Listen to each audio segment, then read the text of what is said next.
Ona görə iman etmək, dönmək Allah Subhanahu taalaya bu ən gözəl bir şərəfli yoldur. Və ən əzəmətlidir, ən sevinclidir. Vallahi, müminin qəlbində olan sevinç heç yerdə yoxdur. Ala bilmərsən o sevinci pulla.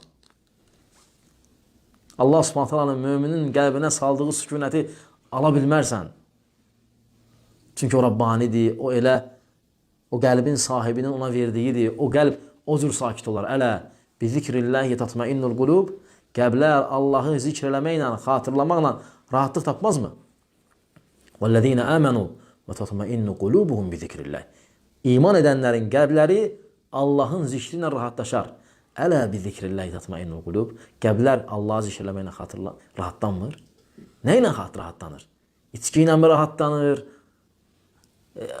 Sigaretlə mi? Uydurucu əşyalarla mı? Vallahi onların heç bir dəyəri yoxdur. Ona görə mümin, müsəlman, keyiz, ağıllı olmalıdır. Allah Subhanahu dönməlidir. Təbii ki, günahlarımız da var. Lakin biz Allahın rəhmətinə sığınıb davam eləməliyik. Allah Taala'nın rəhmətinə sığınıb davam eləməliyik. Allahdan istəyirəm ki, Allah Subhanahu taala bizi eşidən və faydalanan qullardan etsin və bizi etdiyimiz günahlara görə qınamasın və bizi bu dünyada örtdüyü kimi axirətdə də örtsün. O hər şeyə qadirdir. Biz Allah Taala'nın rəhmətinə sığınıb yaşayanlardanıq.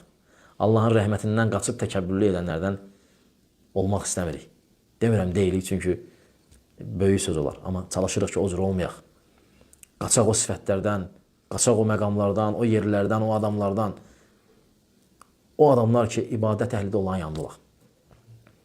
Bu, insanın dünyada və axirətdə salihlərlə olmasının bəhrəsidir.